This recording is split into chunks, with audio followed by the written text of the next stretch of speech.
Dicho esto, es un gusto presentarles al primer ponente de hoy, el doctor Carlos Mario Velarde Bazán, quien es filósofo por la Pontificia Universidad Católica del Perú, candidato a magíster en ciencia política por la misma casa de estudios y en filosofía con mención en ética y política por la Universidad Antonio Ruiz de Montoya. Cuenta con más de 20 años de experiencia en la promoción de la ética pública y prevención de la corrupción con enfoque de derechos, así como en el diseño e implementación de políticas de integridad de diversas entidades públicas del país. Actualmente se desempeña como experto de integridad pública y fortalecimiento de la sociedad civil en la cooperación internacional.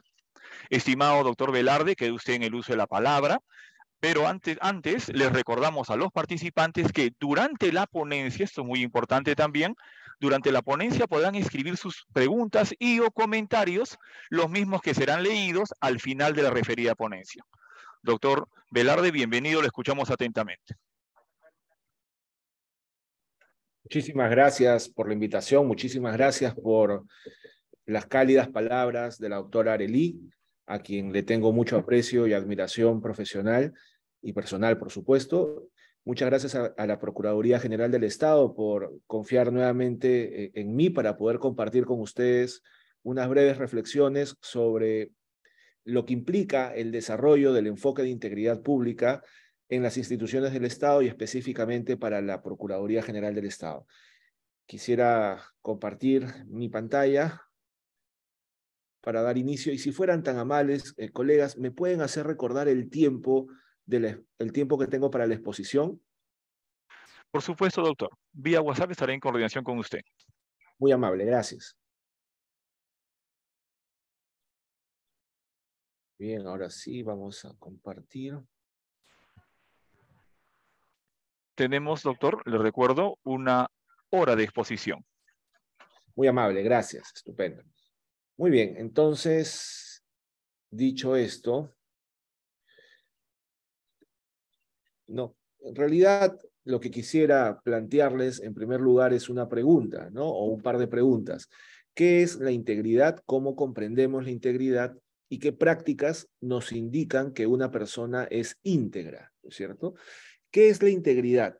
Es algo que forma parte de nuestras inquietudes, de nuestras preguntas cotidianas como profesionales de la Procuraduría. Es algo que únicamente tomamos nota cuando escuchamos algún tipo de escándalo o de situación que afecta el ejercicio de la ética en la función pública de nuestro país. ¿Cómo nos relacionamos con el concepto de la integridad? ¿Es una pregunta lejana a nuestra experiencia profesional o es una pregunta más bien cercana a nuestra propia experiencia? ¿No es cierto?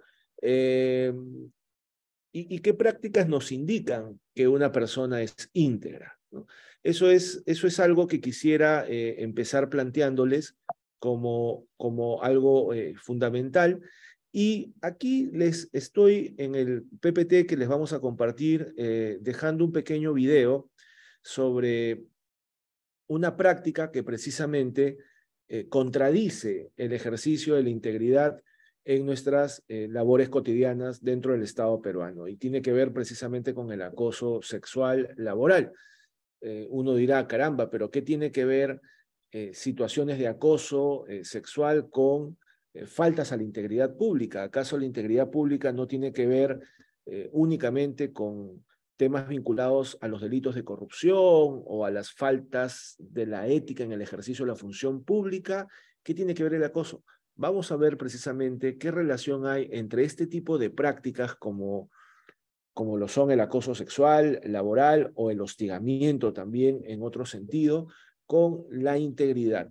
En primer lugar, quisiera yo plantearles que la integridad tiene que ver con una cualidad ética personal y al mismo tiempo con el desarrollo de una virtud que demanda de nosotros coherencia entre los principios éticos y las prácticas cotidianas. Es una cualidad personal, en primer término, porque quienes actuamos íntegramente o dejamos de hacerlo somos las personas, ¿cierto? Somos las personas quienes decidimos en nuestro día a día si actuamos con integridad, si actuamos con un apego a las normas y a los principios y a los deberes que regulan el ejercicio de nuestra función como servidores y servidoras del Estado, y si en verdad practicamos, ¿no?, cotidianamente esta cualidad moral fundamental. La integridad, en ese sentido, genera buena voluntad y genera compromiso, es decir, las personas íntegras tienden a tener una buena predisposición a hacer bien las cosas, a actuar de manera amable, cordial, con las demás personas y a brindar en el ejercicio de las funciones públicas servicios que garanticen que las personas gocen efectivamente sus derechos. En ese sentido, la integridad es una cualidad moral que se desarrolla en todos los ámbitos y especialmente, diríamos, en los ámbitos públicos y privados. En el ámbito público, en tanto que ejercemos y somos capaces de ejercer una función pública que busca desarrollar un servicio para la gente, un servicio que le otorgue calidad a la vida, que proteja y promueva sus derechos fundamentales y que genere valor público en cada una de las acciones y servicios que vamos precisamente generando desde el Estado.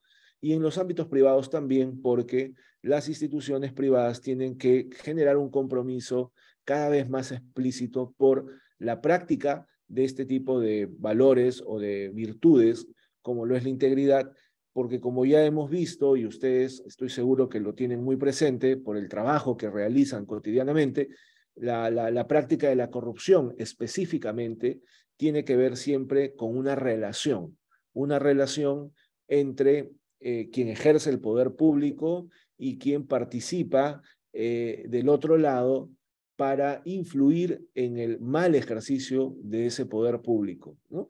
Y en muchos casos, quien está del otro lado para influir en el mal ejercicio de ese poder público es precisamente el sector privado, sobre todo cuando se trata de procesos de contratación pública. Entonces, dicho esto, es necesario, claro que sí, para hablar de integridad, fortalecer nuestro compromiso personal, tener claro que la integridad tiene que ver con el compromiso de cada uno y de cada una para poder apelar a buenas prácticas, para poder desarrollar buenas prácticas, para poder contagiar a los demás y a las demás colegas de una visión de servicio público que garantice valor público para las personas. Y en ese sentido, debemos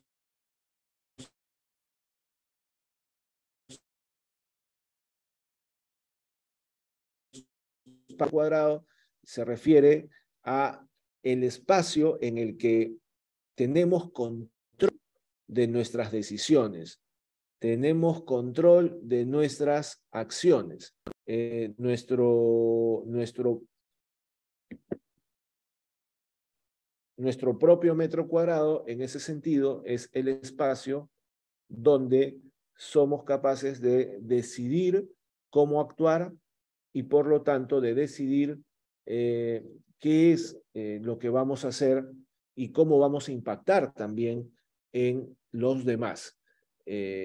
Siempre que hablamos de nuestro metro cuadrado, pues nos referimos específicamente o recordamos, mejor dicho, de manera muy especial a este personaje que fue muy conocido durante la época más dura de la pandemia como el ángel del oxígeno, ¿no es cierto? Una persona que trabajaba comercializando balones de oxígeno y que durante el momento más álgido, más duro de la pandemia, cuando la gente lamentablemente fallecía por carecer de oxígeno, porque los hospitales no podían brindar efectivamente el servicio de salud requerido por la ciudadanía, y cuando los balones de oxígeno se incrementaron estrepitosamente, ¿no?, en sus precios, al 500, 600, 800% por encima de su valor, inclusive, este señor decidió mantener el precio o el valor de mercado antes de la pandemia. es decir, un precio regular, con lo cual permitió que muchas personas de escasos recursos pudieran acceder a un balón de oxígeno y bueno, salvar la vida o salvar la vida de sus familiares. Esa fue una decisión de esta persona, una decisión que estaba bajo su absoluto control y bajo su absoluto poder. Entonces, la integridad tiene que ver precisamente con el control que generamos sobre nuestras decisiones para actuar siempre buscando, ya lo vamos a ver con mayor detalle, el bien común, el interés general y no solamente nuestro propio interés o nuestra propia satisfacción. En ese sentido, hay que cuidar ese metro cuadrado, insisto, que es ese espacio de decisión que cada uno y cada una tiene bajo su control y procurar decidir siempre actuar de la mejor forma posible. La Organización Latinoamericana y del Caribe de Entidades Fiscalizadoras Superiores, entidad que alberga a las Contralorías Generales de la República, como la nuestra, a nivel de la región, define la integridad apelando a su etimología, ¿no? Y nos hace recordar que la integridad está asociada con el término latín intangere, que se refiere a aquello que es intocable, ¿no?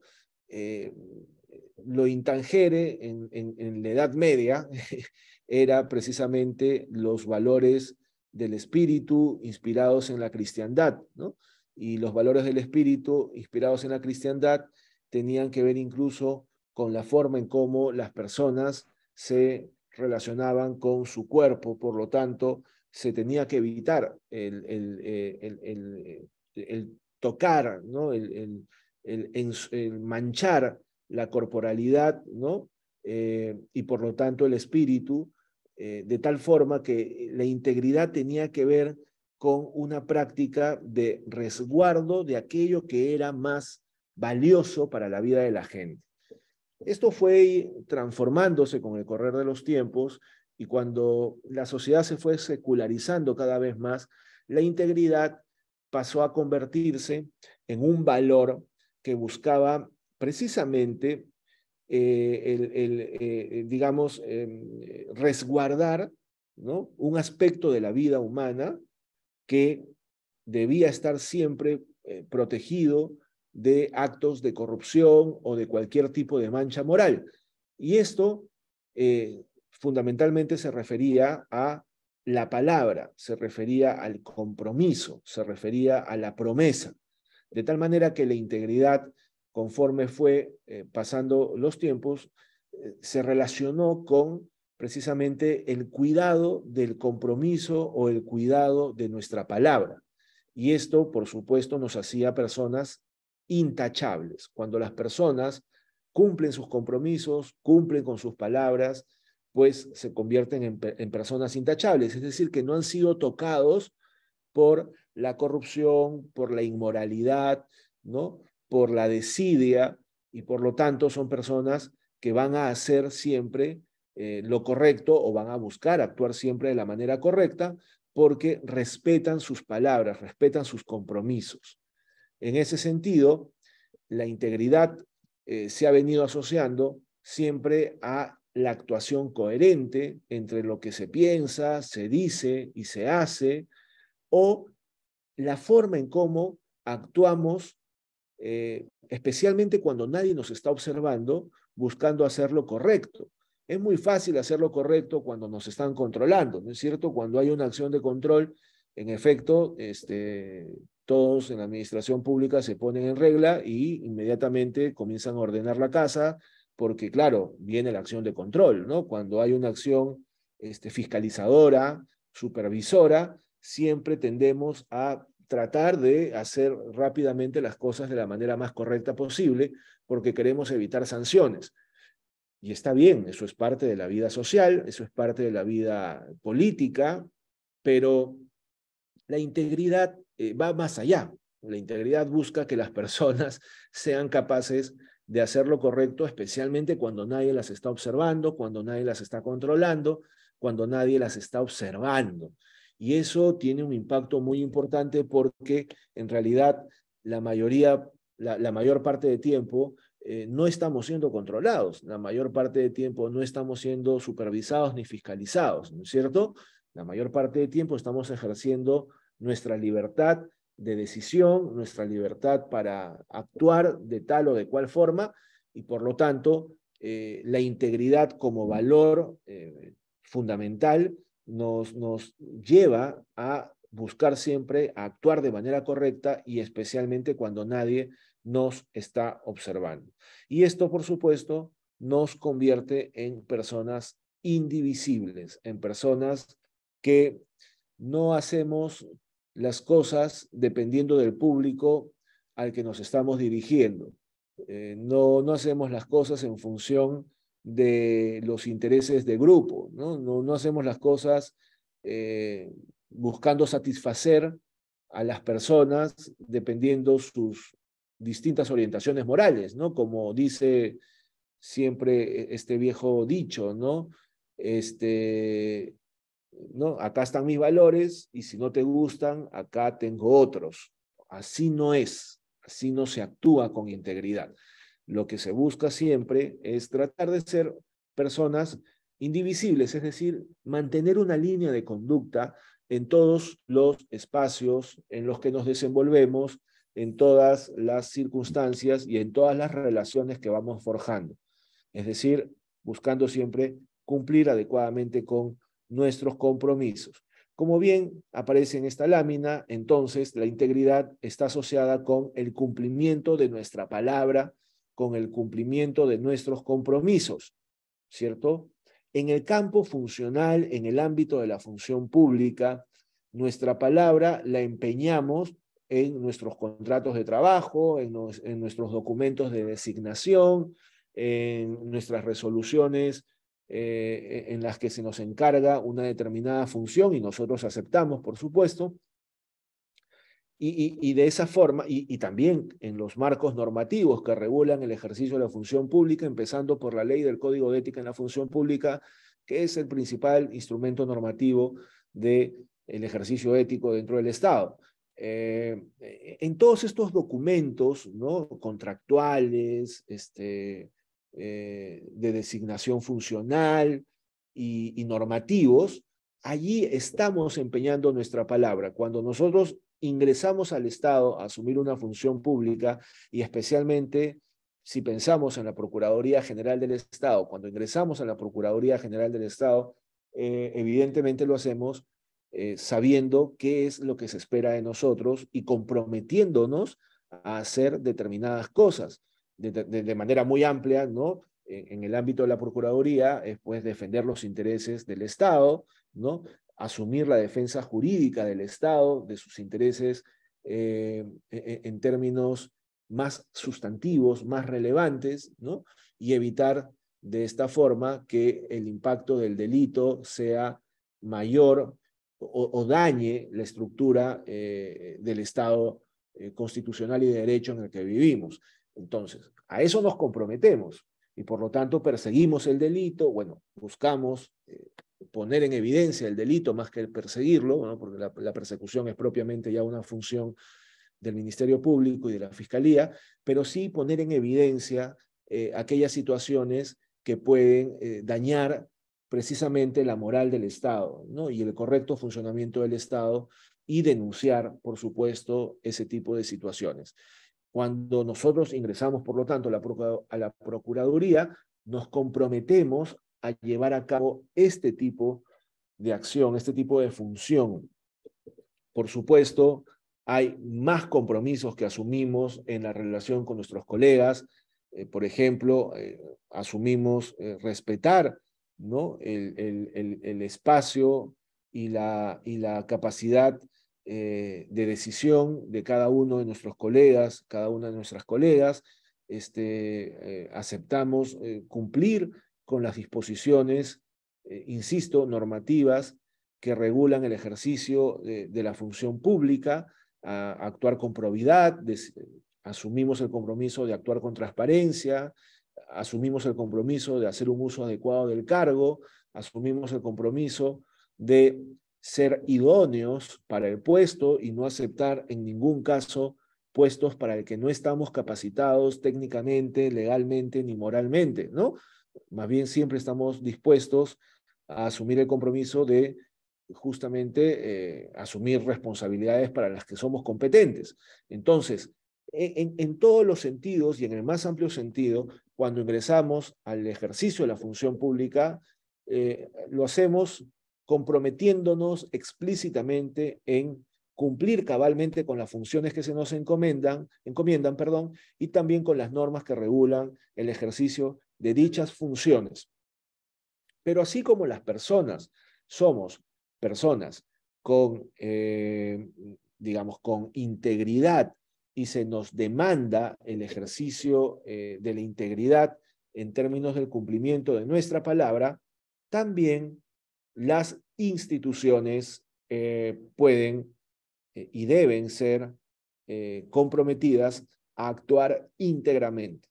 Y entonces ustedes se podrán preguntar, ¿dónde encontramos la palabra de las instituciones? Si estamos diciendo que la integridad tiene que ver con cumplir con la palabra dada, cumplir con nuestros compromisos, ¿dónde está la palabra de las instituciones? Pues en su misión institucional. Las instituciones se comprometen ante la ciudadanía en su misión. Su misión refleja el propósito de su existencia, de su funcionamiento, el tipo de servicio que va a brindarle a la población y por lo tanto las personas juzgarán y podrán juzgar si en efecto las instituciones son íntegras o no son íntegras en la medida en que son capaces o no de cumplir con su misión institucional. Claro, para poder cumplir con su misión institucional, las instituciones necesitan que sus trabajadores y trabajadoras estén alineados a los compromisos que ha asumido la organización y por lo tanto el cumplimiento de los compromisos de la organización depende del cumplimiento de los compromisos de quienes laboran dentro de la organización. Por lo tanto, la integridad personal está muy asociada a la integridad institucional y son, digamos, parte de un mismo engranaje que busca brindar un buen servicio a la ciudadanía, ¿no es cierto? Entonces, dicho esto, es importante considerar que debemos ser capaces de asumir una comprensión personal de la integridad, ¿no? Es decir, asumir que la integridad es un valor personal que tiene que ver con la forma en cómo cumplimos cabalmente con nuestros compromisos y con nuestra palabra y por lo tanto con nuestras funciones, pero al mismo tiempo también debemos ser capaces de asumir que la integridad es un compromiso público y un compromiso público que implica a las instituciones a ser cada vez más eficientes, eficaces y efectivas en la provisión de los servicios públicos. En ese mismo sentido, por lo tanto, las instituciones están demandadas, exigidas de implementar cada vez mejores marcos de gestión que contribuya, pues, a que no solo sus servicios sean efectivos y eficaces, sino que también los propios trabajadores de la institución se sientan identificados e identificadas con la misión de la organización, de la institución.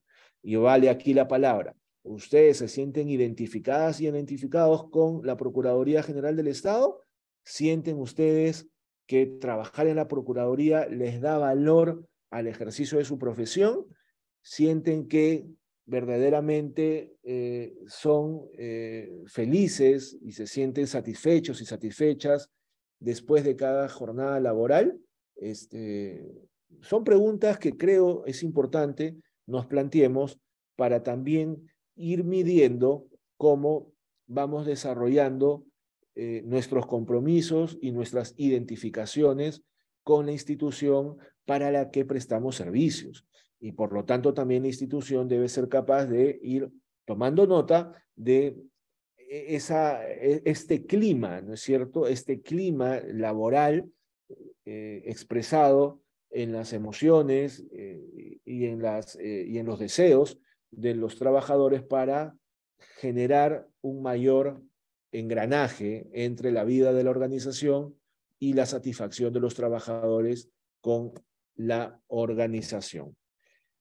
Entonces, dicho esto, colegas, hay también una perspectiva de integridad pública de organismos multilaterales como la OCDE y también de la propia Secretaría de Integridad Pública, que es el ente rector de la Política Nacional de Integridad y Lucha contra la Corrupción en el Estado peruano.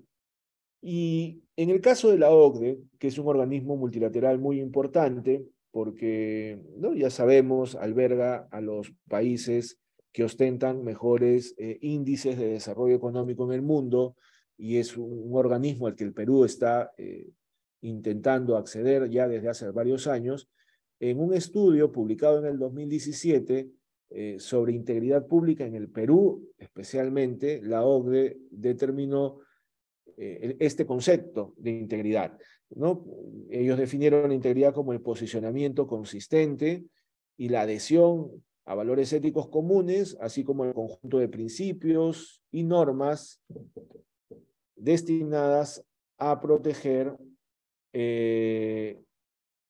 y mantener y priorizar el interés público sobre los intereses privados. En tal sentido, tal como lo define la OCDE, ¿no? Tal como lo propone la OCDE, la integridad pública está asociada a mantener una línea de conducta basada en el ejercicio pleno de los valores éticos compartidos. Estos valores éticos compartidos son los valores de la ética pública. Ustedes se preguntarán, Carlos Mario, ¿y cuáles son los valores de la ética pública? Porque sí sabemos muy bien cuáles son los valores de la ética en la función pública que están determinados en la ley del Código de Ética en la Función Pública, ¿no? Y mucha gente a veces se confunde con la ética pública y la ética en la función pública, y en realidad no son lo mismo, ¿no es cierto? La ética en la función pública, ya sabemos, es una ética aplicada al ejercicio de la función pública, es decir, se aplica a quienes ejercen algún tipo de función en nombre del Estado. En cambio, la ética pública es una ética precisamente de valores compartidos por la sociedad. ¿Y cuáles son esos valores compartidos por la sociedad que determinan esta ética pública? En realidad, fundamentalmente, son dos estos valores. Aunque por supuesto podemos entrar a una discusión sobre esto, claro que sí, aunque no sé si nos dé el tiempo para entrar en esta discusión ahora, quizás en otro momento y en otro espacio podemos hacerlo, pero en general los teóricos, los estudiosos sobre estos temas, ¿no? Algunos filósofos que están dedicados y dedicadas, filósofas también, por supuesto, a la reflexión sobre la ética pública en los últimos 30 años aproximadamente, ¿no? Algunos y algunas son muy conocidas, como Adela Cortina, Victoria Camps, en España, ¿no? También Manuel Villoria, un gran abogado y filósofo español que ha reflexionado mucho sobre la ética pública, y algunos otros más, por supuesto, dicen que la ética pública está constituida por el respeto a los derechos humanos, ¿no? Es decir, por que la sociedad se comprometa al respeto de los derechos humanos, y el otro valor es precisamente la defensa del interés general, del interés público. Esos son los dos valores fundamentales de la ética pública. Otros teóricos, por supuesto, como por ejemplo John Rawls, ¿no? Un gran filósofo norteamericano, autor de un libro fundamental que estoy seguro que todos ustedes y todas ustedes han leído, como lo es La Teoría de la Justicia. Él más bien definió su teoría de la justicia precisamente sobre la base de una estructura de sobre la base de una estructura normativa vinculada al desarrollo de una ética pública. Y para Rawls, el valor fundamental de una ética pública es la justicia, precisamente, ¿no? La justicia como equidad, ¿no? Que incorpora el principio de igualdad y el principio de la diferencia como elementos constitutivos de la práctica de la justicia. Bueno, sí, y en efecto creo que Rawls también tiene razón. Entonces podríamos decir que en realidad la ética pública está constituida por la defensa de los derechos humanos, la defensa del interés general y al mismo tiempo por la promoción y la defensa de la justicia o la forma en cómo establecemos una sociedad justa, ¿no? Una sociedad justa en la que precisamente todos podamos gozar efectivamente de nuestros derechos y tener pleno ejercicio de nuestras libertades. Eso es la ética pública, ¿se dan cuenta? Entonces, estos valores compartidos a los que hace referencia la integridad están asociados a esta ética pública de la defensa de los derechos humanos, de la construcción de una sociedad justa, en donde todos podamos hacer uso de nuestras libertades fundamentales, ¿no? Y al mismo tiempo con la defensa del interés general.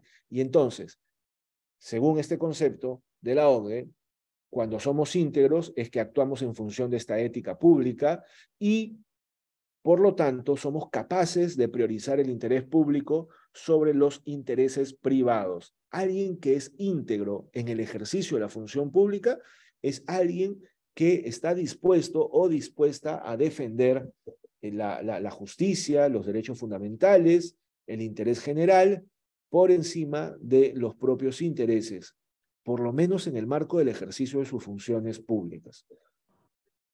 Y en ese sentido, la propia OCDE ha determinado un sistema o un ecosistema de integridad pública que está compuesto por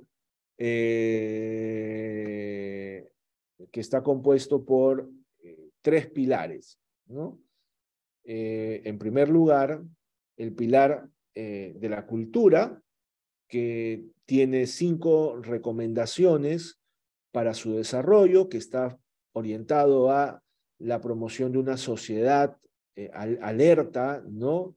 Atenta a la práctica de la corrupción para denunciarla eficazmente, una cultura basada en liderazgos propositivos, íntegros, éticos, ¿no? Que inspiren a las personas a actuar de manera correcta, tanto en el ámbito público como en el ámbito privado y en el ámbito de la sociedad civil, al desarrollo de una cultura meritocrática en el ejercicio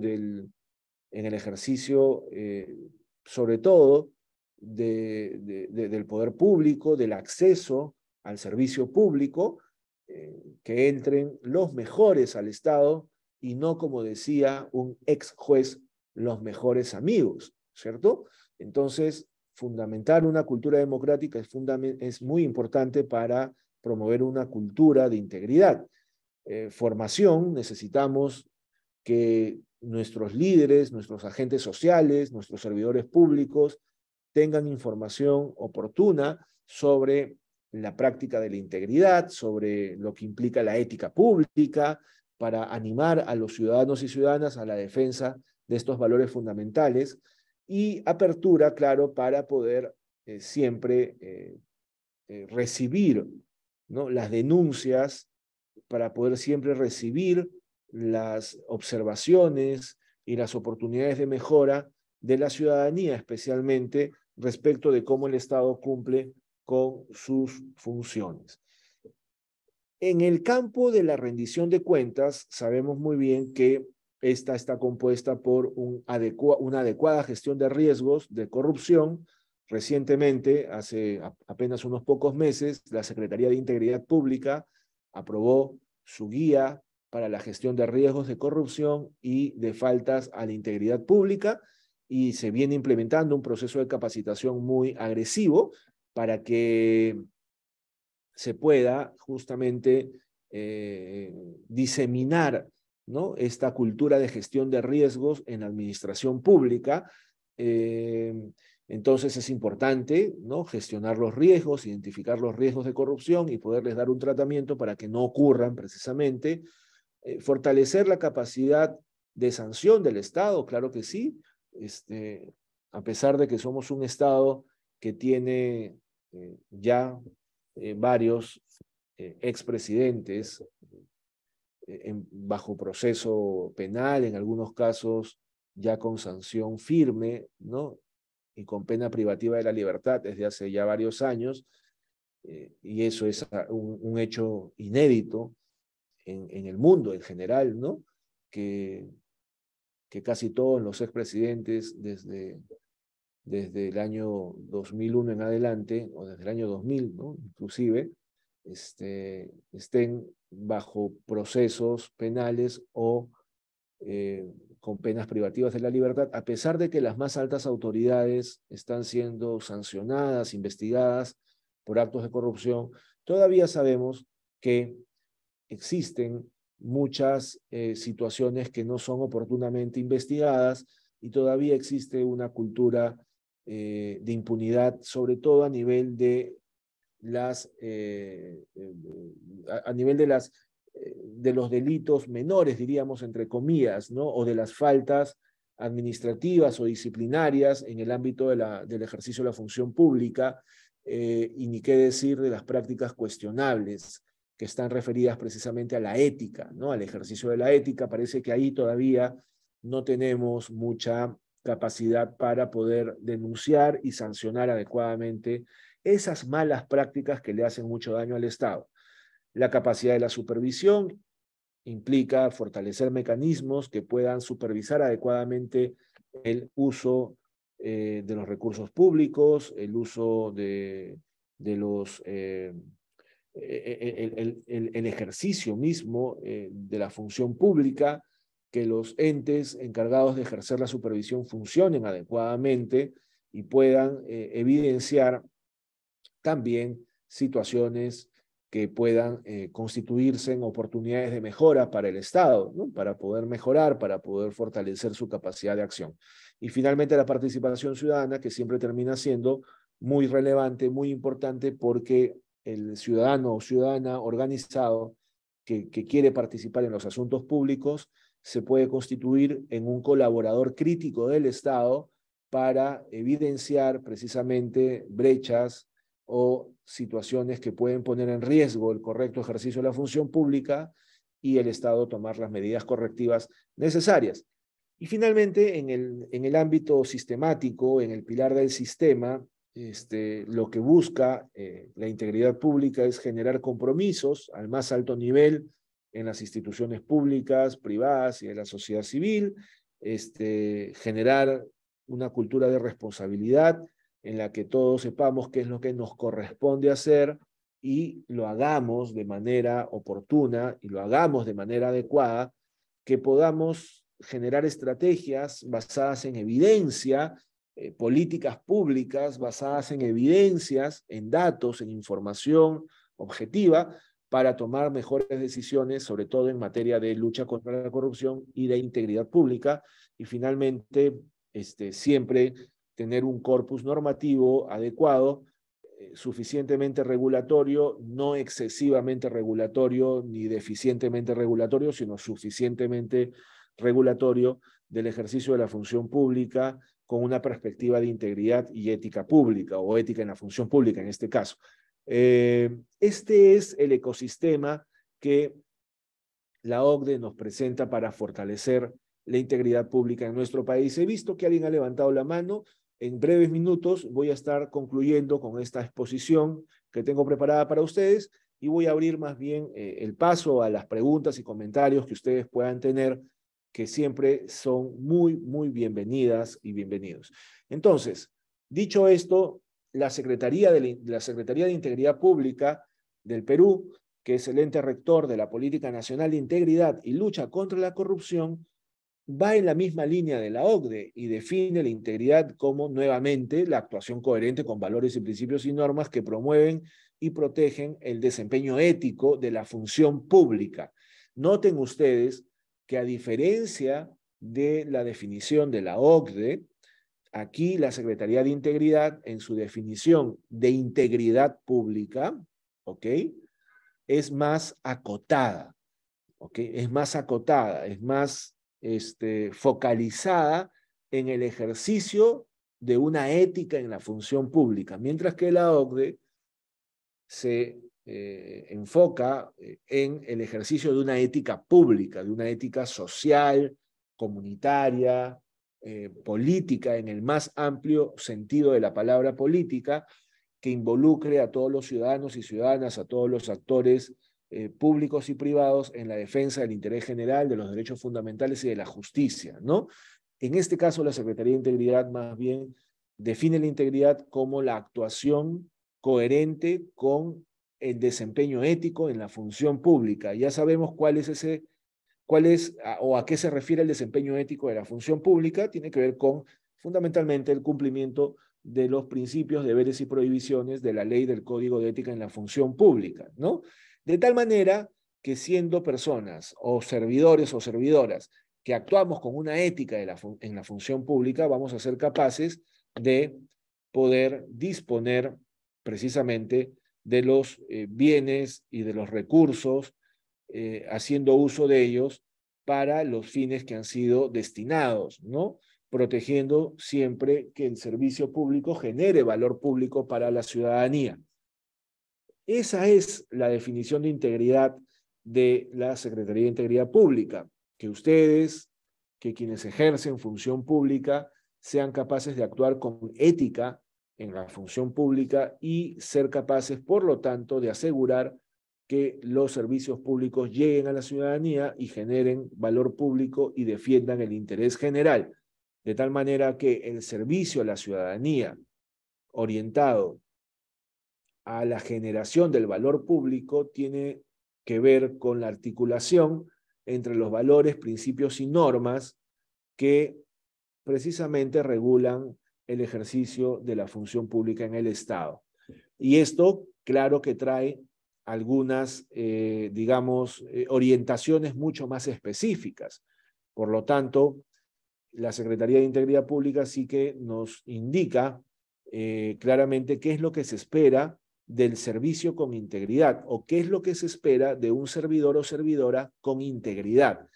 Y lo que se espera es que sean capaces de ser transparentes, de rendir cuentas, que sean capaces de siempre brindar la información solicitada de manera oportuna, siempre que, por supuesto, no esté exceptuada, ¿no?, de acuerdo a la ley de transparencia y acceso a la información pública de nuestro país, que seamos capaces siempre de poder responder oportunamente por los cargos, por las funciones que se nos han encomendado, que seamos capaces de contar, de narrar qué hemos logrado, qué no hemos logrado y cuáles han sido las condiciones habilitantes para el logro y cuáles han sido las condiciones limitantes para el no logro. Eso es rendir cuentas, ¿no?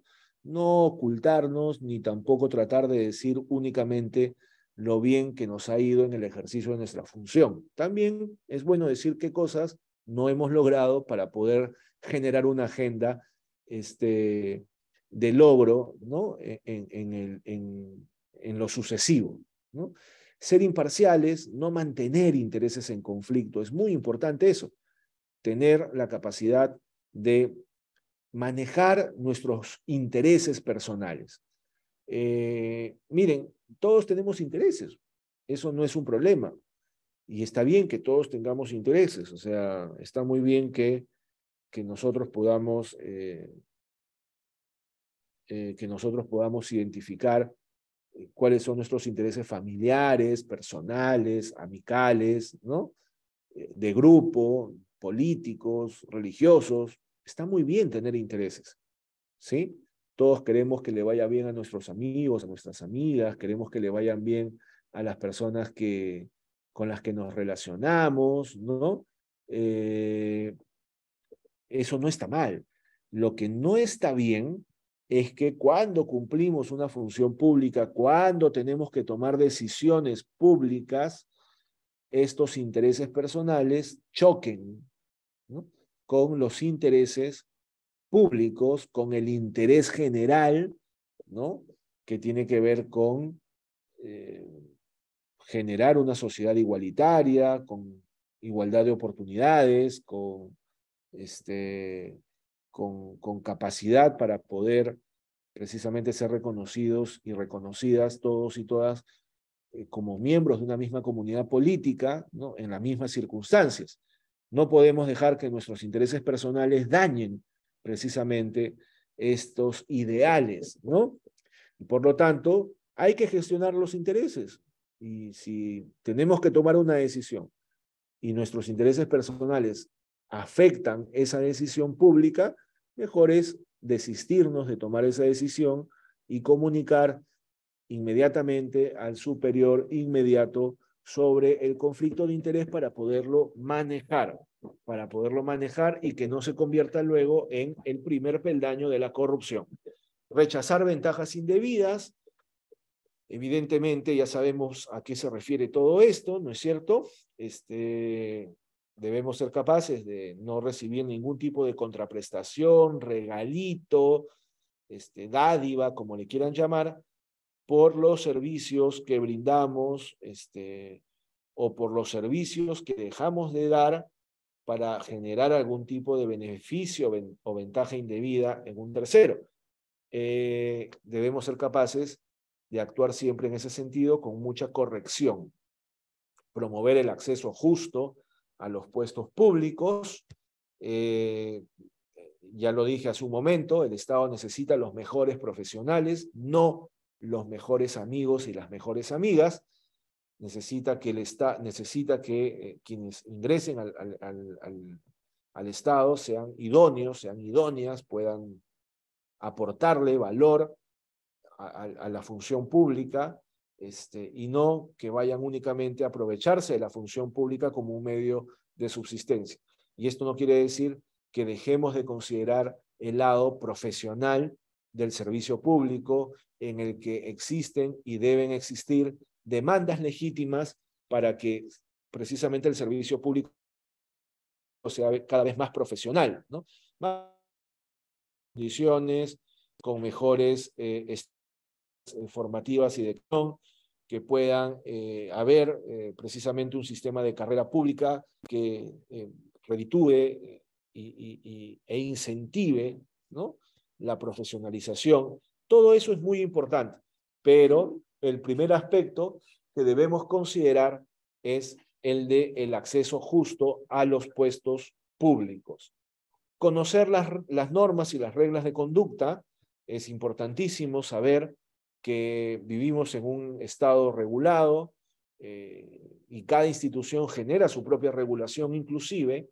Por lo tanto, debemos ser capaces, como servidoras y servidores, conocer las normas que regulan el ejercicio de nuestras funciones, así como las normas de conducta que generan las propias instituciones, como los códigos de conducta institucionales, para poder actuar en concordancia de ellos. También tomar conciencia de nuestros riesgos.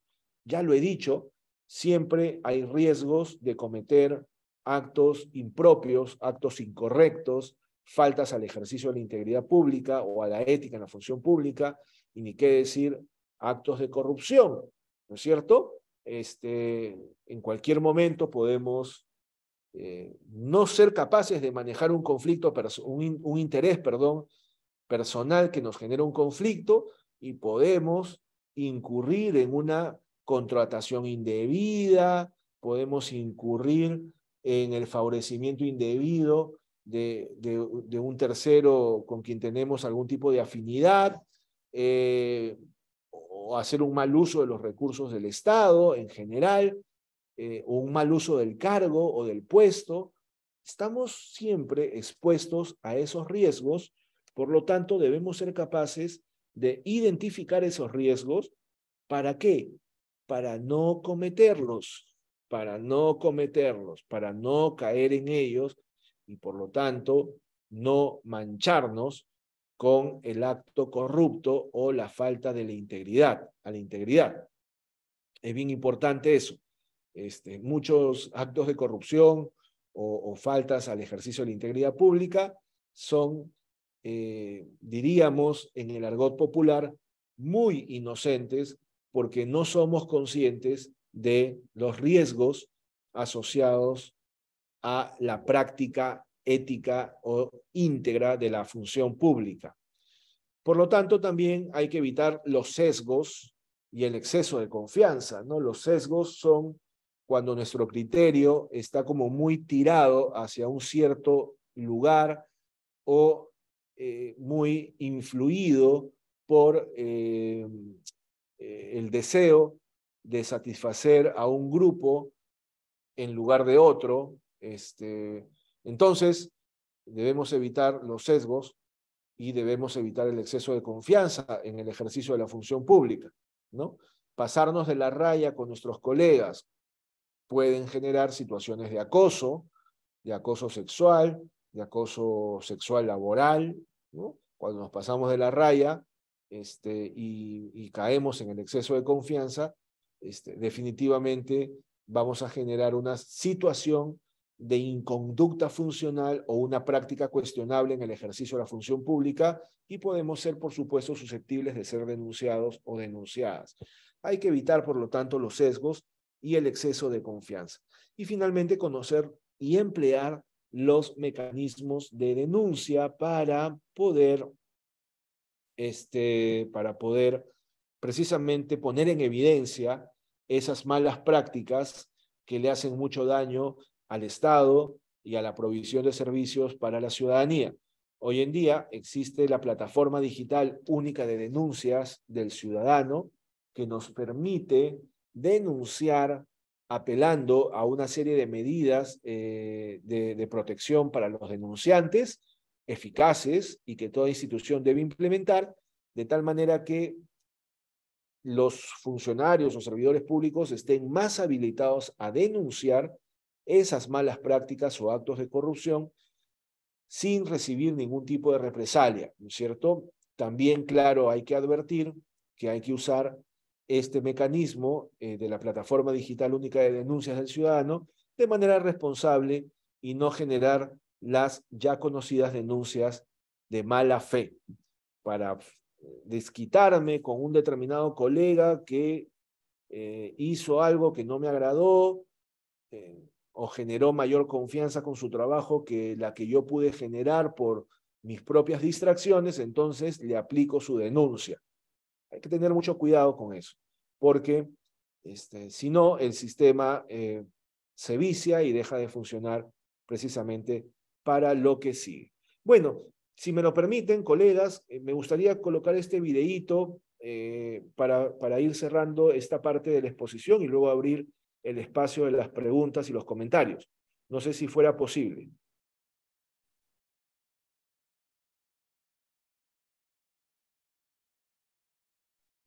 Sí, doctor, efectivamente, puede proceder, por favor, con el video. Ya tiene la opción de compartir pantalla. Muy amable, muchísimas gracias. A ver, vamos a colocar un minutito el video.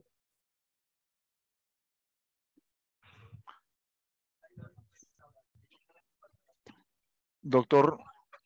¿Qué tal? Sí, ahí lo estoy colocando. Un minutito, por favor. Ah, ya lo pusieron ustedes. Muchísimas gracias.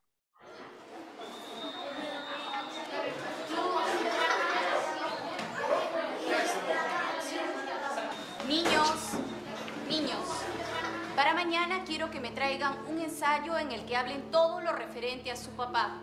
¿Qué hace por las mañanas? ¿A qué se dedica? Pero sobre todo, ¿qué cosa le gusta a ustedes de él? Mi papá se levanta muy temprano para ir al trabajo, pero antes de irse, siempre se despide con un beso. Es súper cariñoso. Cuando me dejan tareas en la escuela y no puedo hacerlas y siento que me rindo, papá siempre me enseña con mucha paciencia y es que es tan inteligente. Ah, siempre anda de saco y corbata. Y donde trabaja, hay mucha gente entrando y saliendo. A veces llega muy cansado porque nos cuenta que algunas personas pueden ser malas y desconsideradas con el resto. Mamá dice que papá es muy importante para las personas y que es una persona justa, honorable y muy buena. ¿Dónde está el dinero? Yo no lo dudo.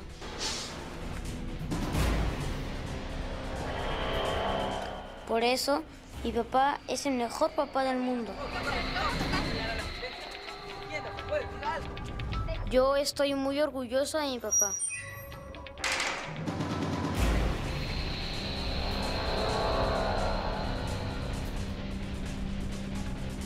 ¿Y tú?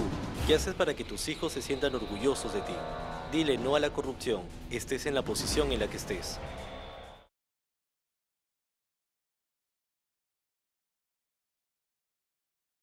Muchísimas gracias por compartir el video.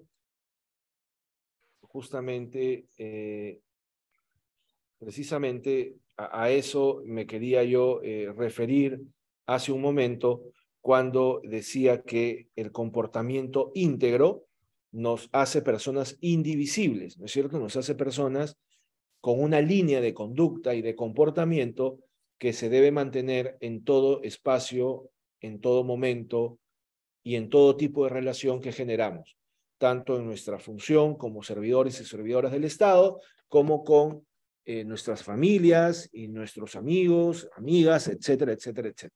No vale ser de una determinada manera en un lado y de otra muy distinta en otro lado, como lo acabamos de ver en el video. Además de toda la afectación que produce precisamente actuar con corrupción o con falta al ejercicio de la integridad en la función pública, el daño no solamente es contra el Estado, contra los ciudadanos y ciudadanas, sino también el daño es para la familia, como hemos visto. Muy bien, muchísimas gracias, colegas. Yo quedo atento a sus preguntas y comentarios si las hubiera. Agradecemos las palabras del doctor Carlos Mario Velarde. Según lo establecido, es momento de dar lectura a las preguntas o comentarios sobre el tema, doctor. Voy a leer una serie de preguntas, comienzo con la primera, ¿sí? Para ir respondiéndolo una por una. La primera dice, ¿cómo puede el enfoque de integridad mejorar la eficiencia y eficacia de la defensa jurídica del Estado?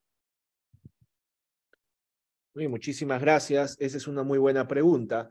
En realidad, en términos muy concretos, como ya lo he mencionado durante la exposición, la defensa jurídica del Estado es una función muy importante para el Estado, valga la redundancia, porque en primer lugar defiende los intereses del Estado. ¿Cuál es el interés del Estado? Ustedes se han puesto a pensar, el interés del Estado fundamentalmente está asociado a generar o defender o proteger el interés general, el interés público. Ese es el interés principal del Estado. Y el interés general está constituido por la defensa, la protección de los derechos fundamentales de todos los ciudadanos y ciudadanas, a través de los servicios públicos, ¿no es cierto? Y a través de una serie de medidas que el Estado lleva a cabo para garantizar dichos derechos. Entonces, cuando desde la Procuraduría General del Estado se defienden los intereses del Estado o se asume la defensa jurídica del Estado en la protección de dichos intereses, lo que se está haciendo es proteger y tutelar los derechos fundamentales de las personas en última instancia. Lo que se busca es que el Estado funcione de manera adecuada, de manera correcta, que cumpla con sus objetivos, con sus propósitos, en el marco de lo que establece la ley y las normas específicas, y por lo tanto, cuando hay un desvío del ejercicio del poder público y hay un mal uso del poder público, por ejemplo, para obtener una ventaja o beneficio indebido, y se incumple con las normativas y las regulaciones, se genera una afectación para el Estado en el ejercicio de ese poder que está destinado a proteger los derechos fundamentales de las personas. Por lo tanto, ¿cómo el enfoque de integridad hace más efectivo o más eficiente la defensa jurídica del Estado llevada a cabo por la Procuraduría General? Pues bueno, actuando con corrección, actuando siempre buscando defender el interés general por encima del interés privado o personal, buscando siempre de que los procuradores y procuradoras sean personas correctas, que estén en la primera línea del ejercicio de la ética en la función pública, que generen esa confianza que la ciudadanía necesita y requiere de saber que cuentan con abogados y abogadas que están dispuestos y dispuestas a defender el interés general por encima de los intereses particulares. Y eso muchas veces va a implicar, incluso, me van a disculpar, ¿no? Pero esto es así, no solamente a nivel de la Procuraduría, sino a nivel de cualquier otra entidad pública. Eso va a implicar incluso ir contra nuestros propios colegas, contra nuestros propios amigos o amigas que generamos, ¿no? en el desarrollo profesional, y que es muy natural además, ¿no? Cuando vemos que un profesional, colega, está actuando de manera incorrecta, está haciendo un uso indebido del poder público, vamos a tener que actuar como corresponde, denunciando y poniendo en evidencia esa mala práctica. De esa forma es como el enfoque de integridad contribuye a una mejora de, digamos, de la función específica de la Procuraduría General del Estado. Vamos a pasar a la segunda pregunta, pero antes, por favor, a los y las participantes, indicarles que registren su asistencia. Aquí se ha colocado en el chat del aula de Zoom, ¿sí? Muy bien. La segunda pregunta, doctor, dice lo siguiente: ¿cómo se puede promover una cultura de integridad y ética entre los operadores del sistema administrativo de defensa jurídica del Estado? Bueno, eso es muy importante, es una pregunta muy importante, y se hace de la misma forma en como se hace digamos, en cualquier entidad pública, ¿no? Miren, a mí me ha tocado como experiencia promover sistemas de cambio organizacional en varias instituciones basadas en criterios de integridad o de ética en la función pública, y lo que yo he hecho son fundamentalmente 2 o 3 cosas, ¿no? Y les voy a hablar desde mi experiencia, si me lo permiten, ¿no? La primera es generar espacios como este, de formación, de capacitación, en donde los servidores y servidoras puedan informarse, mantenerse informados e informadas sobre los principales conceptos, sobre las principales normas, ¿no? Sobre las principales orientaciones que existen y se van actualizando en materia de integridad y lucha contra la corrupción. Los servidores necesitan información, necesitan estar capacitados, conocer y estar informados e informadas para poder actuar de una mejor forma. Lo segundo es generar espacios de consulta, generar espacios de interlocución con los servidores y servidoras para absolver cualquier tipo de duda o inquietud en lo que respecta a su práctica profesional y el ejercicio de la ética en la función pública. ¿A qué me refiero con esto? Me refiero a que muchas veces, y es normal, colegas, no vayan a pensar que esto es algo extraño, muchas veces tenemos dudas respecto de si determinada actuación o determinada decisión está, digamos, en orden a lo que se espera moralmente de nosotros en el ejercicio de nuestra función pública. A veces tenemos dudas respecto de si tal o cual decisión, digamos, está alineada al ejercicio de una ética en la función pública o está alineada a una práctica de integridad. Y entonces, si tenemos dudas, ¿por qué no podemos contar con un espacio donde poder absolver esas dudas? Para eso existen las oficinas de integridad institucional, que cada vez son más y cada vez están más fortalecidas. Me voy a permitir aquí un paréntesis, con mucha amabilidad, con la doctora Arely, promovimos, ella en realidad promovió la realización de un programa de especialización en integridad y lucha contra la corrupción, cuando ella era directora del Centro de Estudios en Justicia y Derechos Humanos del Ministerio de Justicia, que acaba de concluir con una primera promoción de 30 oficiales de integridad en el Poder Ejecutivo, bien formados, bien capacitados, con 168 horas de formación en temas vinculados a el fortalecimiento de las oficinas de integridad institucional, precisamente para que puedan operar de la forma en cómo les estoy tratando de comentar, ¿no? Que puedan absolver consultas, que puedan escuchar a los servidores y darles orientación. Yo he tenido en las instituciones donde he trabajado, han pasado secretarios generales, viceministras, servidoras y servidores, analistas, especialistas, preguntándome, oye, Carlos Mario, disculpa, tengo esta inquietud respecto de este documento, respecto de esta resolución, respecto de esta actividad. ¿Esto va en orden con la ética en la función pública? ¿Va en orden con la integridad, con lo que se espera de mi función? Pues, la persona especializada en la materia, que está en la oficina de integridad, es la que debe brindar ese tipo de orientación para precisamente evitar de que el servidor, por desconocimiento, o por cualquier otro tipo de circunstancia, por una situación de riesgo inclusive, caiga o incurra en una falta. Entonces esa es la segunda actividad que yo les propongo, ¿no? Que ustedes fortalezcan, tengan una unidad funcional de integridad que esté al servicio y oriente a los servidores administrativos y administrativas de la Procuraduría. Y finalmente, claro, por supuesto, es muy importante que los liderazgos dentro de la propia institución sean liderazgos éticos, ¿no? Sean liderazgos que inspiren una conducta íntegra en los trabajadores y trabajadoras de la organización. No podemos disociar la exigencia de una práctica íntegra en determinados niveles de la organización de precisamente la práctica de ¿no? íntegra en otros niveles, ¿no? Pues, quienes ejercen liderazgo deben siempre ponerse por delante e inspirar a los trabajadores y trabajadoras de la organización para promover integridad.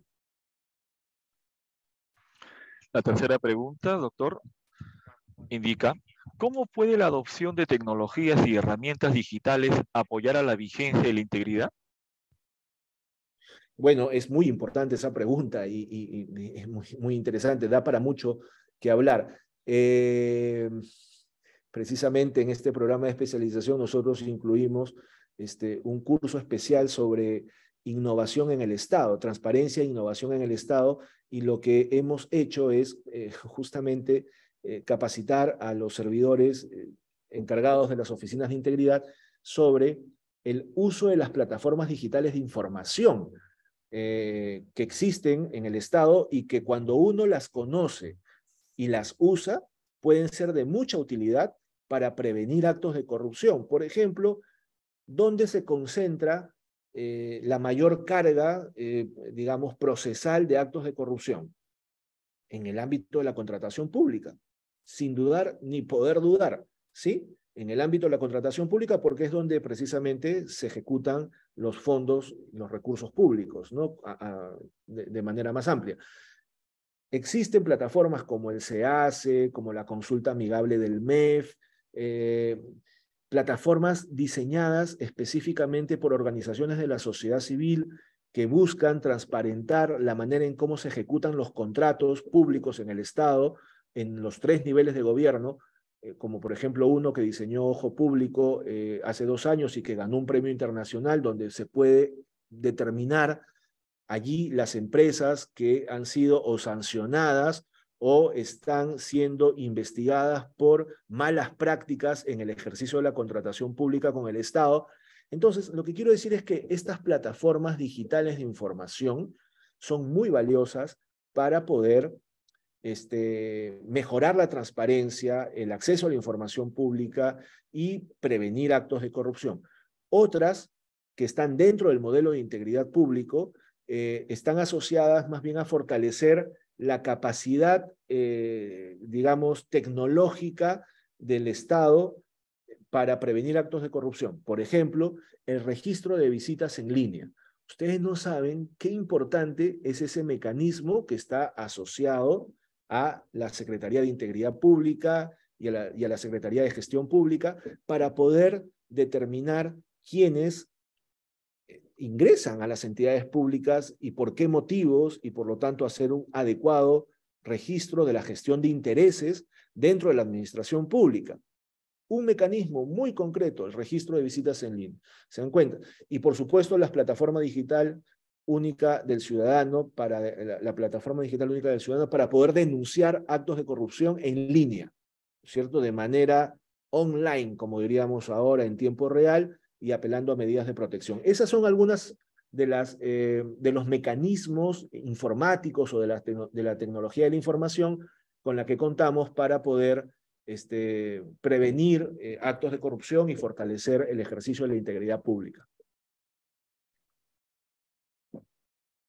Muy bien, doctor. Nos queda una pregunta y es la siguiente. ¿Qué desafíos pueden surgir al implementar un enfoque de integridad en la defensa jurídica del Estado y cómo puede abordarse para asegurar el éxito de dicho enfoque? Bueno, existen muchos desafíos, no solamente para la Procuraduría, sino para todas las entidades públicas.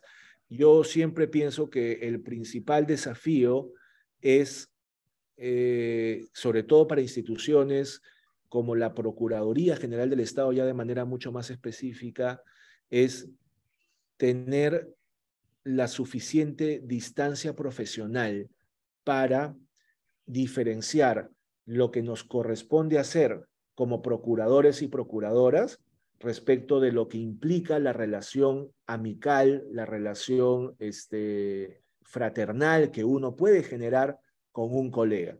Y que a veces, cuando no somos capaces de distinguir adecuadamente los límites profesionales de los límites personales, perdón, disculpe. podemos incurrir en una, digamos, en un falso espíritu de cuerpo, eso es, en un falso espíritu de cuerpo que proteja, que pase por agua tibia, malas prácticas que luego terminan dañando a la institución en su conjunto, ¿no es cierto? Entonces, ese es un primer desafío, tener capacidad para diferenciar entre lo que implica el ejercicio profesional de lo que implica las relaciones personales que vamos estableciendo en el desarrollo de nuestro trabajo. Otro desafío muy, muy rápido, y con esto ya voy concluyendo, es sin lugar a dudas fortalecer siempre, tener la voluntad de fortalecer la unidad funcional de integridad de la institución, ¿no? De la Procuraduría General del Estado, ¿no? Que haya una unidad funcional, una oficina de integridad institucional fuerte, sólida, con capacidad para ejecutar acciones preventivas, de tal manera que pueda contribuir a una cultura de integridad dentro de la propia Procuraduría General del Estado. Doctor Velarde, muchísimas gracias por su ponencia y también por su disposición a responder las preguntas planteadas por nuestro público. A continuación, vamos a escuchar las palabras de la doctora Arely Valencia, directora del Centro de Formación y Capacitación. Muchas gracias, Jesús. Carlos Mario, muchísimas gracias por esta bastante reflexiva charla y también indicar a nuestros procuradores, procuradoras y todo el personal SAFE que nos acompaña desde Ica y Huancavelica, que desde este año la Procuraduría General del Estado tiene ya una unidad funcional de integridad institucional. Se está armando ya toda una política y un plan para poder contribuir desde esta institución también a reforzar la cultura de la integridad, que es una movida, ¿no? Que se ha estado desarrollando, digamos, en los últimos 5 años ya con más fuerza y por la necesidad coyuntural de nuestro país de realmente todo funcionario público en toda institución realmente llevar tatuado en el corazón la cultura de la integridad y la ética pública. Solo así vamos a poder lograr transformaciones estructurales y verdaderamente ser pues instrumentos de lucha contra la corrupción desde el portal, desde el lugar donde nos toque trabajar. Así que muchísimas gracias por esta charla, por las reflexiones y por las preguntas también de nuestros participantes.